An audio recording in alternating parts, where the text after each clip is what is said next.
देशामध्ये आणि राज्यामध्ये कुठेही आपत्तीजन्य परिस्थिती आली किंवा दरड कोसळली किंवा महापूरसारखी परिस्थिती आली तर त्या ठिकाणी नागरिकांच्या बचाव कार्यासाठी सर्वात प्रथम धावून येतं ते म्हणजे NDRFचं बचाव दल। आणि महाड असेल किंवा पोलादपूर असेल, खालापूर असेल, या दरडग्रस्त गावांमध्ये भागामध्ये महापुराच्या संभाव्य धोके ज्या ठिकाणी आहेत त्या ठिकाणी NDRFच्या टीम तैनात करण्यात आलेल्या आहेत। रायगड जिल्हाधिकारी किशन जावळे यांच्या मार्गदर्शनाखाली या ठिकाणी या टीम आहेत, त्याबरोबर त्यांचे वरिष्ठ अधिकारी आहेत, त्यांचं देखील त्यांना मार्गदर्शन लाभतं। या टीम मागील 2 महिन्यापासून या ठिकाणी आहेत आणि त्यांचे कमांडर आपल्यासोबत न्यूज़ स्टेट महाराष्ट्रावर जोड़लेत। सर, क्या कहेंगे, किस प्रकार यहाँ पे काम चलता है? बाढ़ हो, चट्टान हो, कैसी स्थिति होती है यहाँ पे? आपको क्या चैलेंजेस होते हैं? हमारे पास तो बहुत बड़ी चैलेंजेज होती है। जैसे कि फ्लड की सिचुएशन जब उत्पन्न होती है तब इतनी भगदड़ उत्पन्न होने लगती है कि उसको जो भी पब्लिक रहते हैं वो चाहते हैं कि जल्दी से जल्दी हमको रेस्क्यू किया जाए।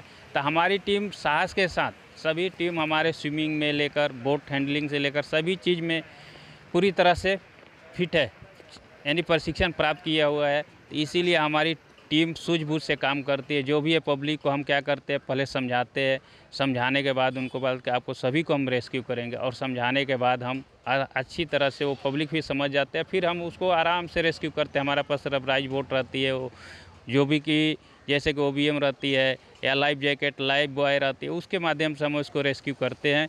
यदि बिल्डिंग कोलैप्स होती है तो उसमें भी हम कैनाइन सर्च, हमारे पास डॉग रहता है, तो उस कैनाइन सर्च के द्वारा हम तुरंत त्वरित कार्रवाई करते हैं। उससे करने के पश्चात हम तुरंत रेस्क्यू की कार्रवाई शुरू कर देते हैं और जितना जल्दी कोशिश करते हैं कि जितना जल्दी से जल्दी हम क्या कर उसको इवैक्यूएट करें, निकाल सके। यदि लैंडस्लाइड की घटनाएँ घटती है तो उसमें भी बहुत चैलेंज रहती है, क्योंकि वहाँ आवागमन बंद हो जाती है, रास्ता ठप हो जाता है, जाने में बहुत कठिनाइयाँ होती है। तो हमारे जवान जो भी है सूझबूझ के साथ, हमारे पास रोप है, सीट हार्नेस है, कैराबिनर है, उसके माध्यम से वहाँ पर हम हमारी जो भी रेस्क्यूअर पहुँचकर वहाँ पर जो भी फंसे हुए हैं जो भी उसको हम आसानी से हम निकालते हैं। हेलीकॉप्टर यूज़ कब होता है? जिस प्रकार बाढ़ होती है या बहुत अतिवृष्टि होती है, मूसलाधार बारिश होती है, हेलीकॉप्टर का काम कैसे होता है? देखिए, हेलीकॉप्टर का जैसे कि फ्लड की सिचुएशन में भी हम हेलीकॉप्टर का यूज करते हैं। जैसे जहाँ की ऐसी स्थिति उत्पन्न है तो वहाँ पर कोई बोट भी नहीं जा सकता है, या जैसे कि वहाँ पर आवागमन भी नहीं हो पाता है, जैसे पूरी तरह से पानी से भरा हुआ रहता है। उस परिस्थिति में हमारे जो भी है रेस्क्यूअर सभी हेली स्लेदरिंग में माहिर है, जो भी उनको पहले से प्रशिक्षण दे दिया गया, और हेलीकॉप्टर के माध्यम से वहाँ पर जाकर ड्रॉप हो जाते हैं। ड्रॉप होकर रोप के माध्यम से वो उतर जाते हैं और वहाँ पर फिर अपना उसको विक्टिम जो भी फंसे हुए हैं उनको आराम से अपना कंधे पर लेकर या अपना सीट हार्नेस के माध्यम से उसको पिगी बैग कैरी करके आराम से उसको लेकर हेलीकॉप्टर के माध्यम से दूसरे सुरक्षित जगह पर पहुंचा देते हैं। अजून काही सहकारी कमांडर आहेत, त्यांच्याशी आपण बातचीत करतोय। दादा, काय नाव तुमचं? कशा पद्धतीनं तुम्ही जनतेचा जीव वाचवण्यासाठी तुम्ही स्वतःचा जीव धोक्यात घालता? कशा रिस्क असतात तुम्हाला? काय आव्हानं असतात? नाव काय? नमस्कार, मी हेड कॉन्स्टेबल वारोडे तुलसीदास, 5 बटालियन NDRFकडून आलेलो आहेत। तर सरांनी सांगितलं की तुम्ही जीव धोक्यात घालून कसं काम करतात। तर ॲक्च्युली काय आहे, कुठल्याही कामाच्या अगोदर आम्हाला एक प्रशिक्षण दिलं जातं। आता आमचे दिलीप कुमार साहेब टीम कमांडर आहेत, त्यांच्या टीम अंडरमध्ये आम्ही इथं आलेलो आहेत। तर यांनी आता आम्ही पुराच्या अगोदर आलो आहे, कुठली घटना घडायच्या अगोदर त्यांनी आम्हाला इथं रोज सकाळी मार्का लागल्यानंतर फिजिकल फिटनेस, त्याला दुपारून ते जी घटना घडतात त्याच्या केस स्टडी, की आपल्याला कुठली घटना घडल्यावर कशा प्रकारे तिथं हाताळायचं आहे। त्यामुळे ते प्रशिक्षण घेतल्यामुळं आम्हाला जीवाच्या धोक्याची चिंता नाही, कारण की आम्हाला प्रत्येक सिच्युएशनला काम करण्याची एक ट्रेनिंग दिली जाते। त्यामुळं सहसा आमचे रेस्क्यूअर कुठंच अडकत नाही, आणि तसं काही एकदम क्रिटिकल कंडिशन आली, कुणाचा जीव वाचवायसाठी रेस्क्यूअरचं जीव धोक्यात घालून जायची पाळी आलीच तरी आमचे रेस्क्यूअर तिथं मागं सरकत नाही, आमचे रेस्क्यूअर तिथं जातात। संपूर्ण राज्यात धोकादायक परिस्थिती होती, महापूर होता। महाडला आणि रायगडला संपूर्णतः चहूबाजूने पाण्यानं घेरलं होतं, अनेक गावांना या ठिकाणी पाण्यानं वेढा दिला होता। हे जे तुम्ही शिफ्टिंग केलं लोकांचं, म्हणजे धोकादायक घरातून त्यांना बाहेर काढलं, ते कसं काम केलं? आता काय आहे, आता याच्या अगोदर बी भरपूर ठिकाणी आमची NDRF टीम आहे ही अशी रेस्क्यूअर करत राहते। महाड किंवा रायगड याच्यात जी पूरग्रस्त परिस्थिती आहे याच्यापेक्षाही जास्त परिस्थिती आपण कोल्हापूरला पाहिली, किंवा JNKला पण काही वर्षापूर्वी आली होती।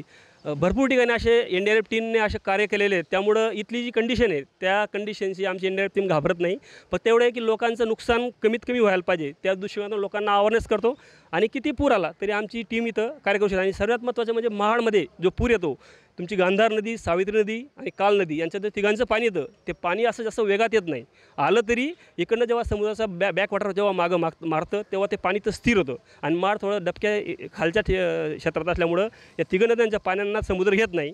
आणि ते पाणी खाडी जी आहे बॅकवॉटर मारल्यामुळे इथं काय दोघं साईडनं ते पाणी दाबलं जातं. मग ते दाबल्यामुळे त्या पाण्याला जास्त प्रवाह राहत नाही. पण काय आहे, लोकांच्या घरात गावामध्ये पाणी घुसून लोकांचं नुकसान जास्त होतं. पण अशा वेळेस कुणाची जीवहानी नको व्हायला पाहिजे, किंवा जे गाय म्हशी जे मुक जनावरं आहेत त्यांना सुरक्षित ठिकाणी नेणं किंवा लोकांना सुरक्षित ठिकाणी नेण्यासाठी आमची टीम तत्पर असते. तर मनुष्यच नाही तर गुरंढोरं यांचेसुद्धा प्राण वाचवतो. आताच पुण्यातली एक घटना आहे, आमची एक टीम गेली होती चंद्रकांत साहेबांची, त्यांनीसुद्धा तिथं 4 जनावरांना व्यवस्थित ठिकाणी त्यांना वाचवलं. तर महाडवासियांना एकच विनंती आहे की आपलं स्वतःचा जीव सुरक्षित ठिकाणी म्हणजे व्यवस्थित काळजी घ्या. आणि असं काय तुमच्या घराजवळ कुठं खालच्या जागेवर तुमचं घरं आहेत आणि तिथं पुराचा धोका आहे, तर तुम्ही अगोदरच ते घरं तिथून खाली करा. आणि प्रशासनाने ज्या बिल्डिंगा दिल्या तुम्ही पाहतायत, इथं 14 तळे झालं किंवा या रमाई हॉल आहे, अशा भरपूर शाळा दिलेल्या आहेत. त्या शाळांमध्ये तुम्ही स्थलांतरण व्हा, स्वतःचा जीव वाचवा. घरदार शेती वगैरे हे नंतर भेटू शकते, पण जीव हा गेल्यानंतर परत भेटत नाही. एवढं त्यांच्याकडनं आमची खडखडी विनंती आहे. आणि गरज पडलीच तर NDRF टीम सदैव तुमच्या पाठीशी आहे आणि इथं तयारी हालतमध्ये आहे. NDRF टीमकडून जे आहे ते केवळ जीवितहानी टाळण्यासाठी काम केलं जात नाही, तर त्याच्याबरोबरच वित्तहानी देखील टाळण्यासाठी काम करतं आहे. माणूस वाचवायचाच आहे, त्याबरोबरच गुरंढोरं जनावरं सजीव प्राणी देखील वाचवण्याचं काम ते करतात. दादा, काय नाव तुमचं, काय सांगाल थोडक्यात की कशा पद्धतीनं काम तुमचं या ठिकाणी फील्डवर असतं, जीव धोक्यात घालून तुम्ही काम करता, तुमच्या कार्याला आमचा सलामच आहे, मात्र स्वतःचा जीव धोक्यात घालून तुमच्या कुटुंबाची परिस्थिती काय असते जेव्हा तुम्हाला ते टीव्हीवर किंवा इतरत्र बघत असतात की तुम्ही अतिशय धोकादायक स्थितीमध्ये काम करता, तेव्हा घरची परिस्थिती काय असते, कुटुंबाची परिस्थिती काय असते, कसं सगळं सावरतं? मी NDRF पुण्याहून आलेलो, गोकुळ वाघ. तर आम्ही कुठल्याही परिस्थिती NDRF एक अशी रेस्क्यूअर आहे NDRFचा की तो कुठल्याही सिच्युएशनला कुठल्याही परिस्थितीत रेस्क्यू करण्यासाठी तत्पर असतो. तो 24 घंटे विथ 15 मिनिट हेडक्वार्टरहून आम्हाला जर कुठं रेस्क्यू करण्यासाठी जायचं असलं तर आम्हाला 15 मिनटात आम्ही तिथून हेडक्वार्टरहून मार्च करून देतो. ते आम्हाला 15 मिनटं म्हणजे खूप अमूल्य वेळ, जास्तीत जास्त 15 मिनिट. त्याच्यानंतर आम्ही त्या ठिकाणून रेस्क्यूसाठी निघत असतो. आणि आम्हाला ज्या ठिकाणी लोकेशन दिलेलं असतं प्रशासनाने, ज्या बी ठिकाणी रेस्क्यू करण्यासाठी जायचं असलं त्या ठिकाणी आम्ही तत्काळ पोहोचण्याचा प्रयत्न करतो. तर त्या ठिकाणी आम्ही आमचा जीव प्रत्येक जे पण सिच्युएशन असेल त्या ठिकाणच्या सिच्युएशनला सामोरे जाण्यासाठी आमचे सगळे जवान वेल ट्रेन असतात. त्यामुळे त्यांना कुठल्याही गोष्टीचा काही धोका नसतो आणि ते आपल्या जीवाशी एकदम एकनिष्ठ राहून आणि वेल ट्रेन राहून त्यांना त्या गोष्टीची भीती नसते, म्हणून ते एकदम स्मार्टनेस पद्धतीने रेस्क्यू करण्यात काबिल असतात. एकूणच आपण बघतो की NDRFची टीम आहे ती रेस्क्यू करण्यामध्ये सक्षम असते, संपूर्णतः तयारीने रेस्क्यू करत असते. मात्र अनेकदा अशा घटनांमध्ये किती खबरदारी घेतली तरी अशी परिस्थिती काहीतरी अपघात हा अपघात असतो, त्यात देखील अशा जवानांचा कधीतरी मृत्यू होण्याच्या घटना देखील देशभरामध्ये आपल्याला पाहायला मिळतात. मात्र स्वतःचा जीव धोक्यात घालून इतरांचा जीव वाचवण्यासाठी जे काम करतात अशा NDRFच्या जवानांना सलाम करणं, त्यांच्या कार्याला सलाम करणं या ठिकाणी आपण मानू शकतो. कारण की अशा पद्धतीचं काम जे आहे ते देश असेल, राज्य असेल, या पद्धतीचं काम करणं हे अतिशय अवघड आणि तारेवरची कसरत असते. खूप कष्ट आणि मेहनत त्यांना घ्यावे लागतात. आणि फील्डवर जाताना ज्यावेळेस NDRFचे जवान जर जनतेला किंवा आपत्ती स्थितीमध्ये असलेल्या लोकांना ज्यावेळेस ते दिसतात त्यावेळेस त्यांच्या आशा ज्या आहेत जीवनाविषयीच्या त्या पल्लवित होताना आपल्याला या ठिकाणी पाहायला मिळतात. न्यूज स्टेट महाराष्ट्रासाठी धम्मशील सावंत, रायगड, कोकण.